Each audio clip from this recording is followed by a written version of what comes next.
Unit 3, Equations, Lesson 1, Solving Simple Equations. To solve an equation means to find the value of the variable that makes the statement true. This is called finding the root. Another way of saying this is isolating the variable. You might also hear people say solving for x. So to solve a one-step equation, you are going to isolate the variable by performing the opposite operation. So I'm highlighting opposite operation, and isolate means to get it by itself. Move all terms with a variable to one side of the equation, move all numbers to the other side of the equation. So when you are isolating variables, you want to put letters on one side and numbers on the other side. When you're moving a term across the equal sign, so if you're moving it from the left side to the right side or right side to the left side, you are going to be doing the opposite operation and then solve for the unknown variable. So let's do some examples together.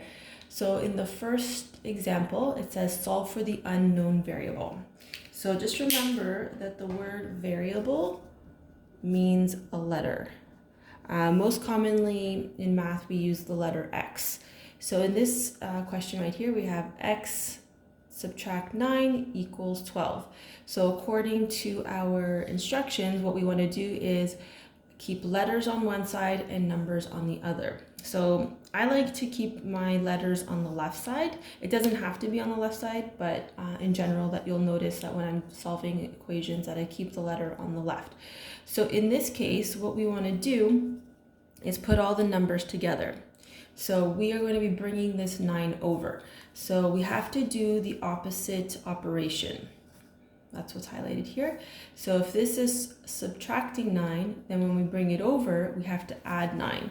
So the first step is x equals, and I also like to keep my equal signs lined up. So that becomes 12. The opposite of subtraction is addition. So when you bring the 9 over the equal sign, it changes to positive 9. And then x is equal to 21 is your answer. Okay, let's try another one. So I look at my question, x plus 4 equals 19. I want letters on one side and numbers on the other. So I bring the 4 over. The x moves over a little bit because I like to keep my equal signs lined up. The 19 hasn't moved, but I'm moving the 4. So positive 4 moved over to the other side becomes subtraction. X is equal to 15 is your answer. Okay, next one. 2 plus x equals negative 3. So we're bringing the 2 over. So the x stays put. The negative 3 isn't moving, so we keep it the same. This is positive on this side, so when we move it over, it gets a negative sign. And then negative 3 take away 2 is negative 5. Okay, so when both sides of an equation are multiplied or divided by the same number, the result is an equation that is equivalent to the original equation. So what this means is that sometimes you will have a variable that has a number. So it could be a number that's multiplied, or like in this example where the number is being divided. So these were examples of the variable is already by itself. You just have to get rid of the other number in the polynomial.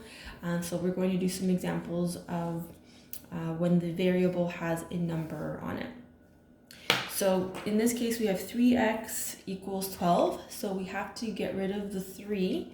So 3 and x are being multiplied. So the opposite of multiplication is division. So remember, we're always doing opposite operation. So in this case, what will happen is to get rid of the 3, we divide this side by 3, the left side. Whatever we do to the left side, we have to do to the right side. So if I'm dividing this side by 3, I divide this side by 3. And then the 3 and the 3 cancel out. So I'm going to be left with x on its own here, which is what I want. And then I just have to divide the 12 and the 3, which gives me x equals 4. The next one, we've got a negative 7 in front of the x, which is what I want to get rid of. So I divide that side by negative 7 and that side by negative 7. Negative 7 and negative 7 cancel out. So then I'm left with 21 divided by -7, which is -3. So now we'll do an example where we have division. So the opposite of division is multiplication. So when I want to get rid of this 2 here, what I have to do is multiply by 2. So in this previous example, there was multiplication. I had to divide by 3. In this case, I'm dividing by 2, so I have to get rid of the 2 by multiplying by 2. Whatever I do to this side, I have to do to this side. So you have to keep things equal. So whatever you do to the left side, you have to do to the right side. This 2 and this 2 cancel out. So I'm left with x isolated on the left side. And then I just have to solve the rest of the equation. So -5 times 2. I have a negative number times a positive number, which means my answer will be negative. 5 times 2 is 10.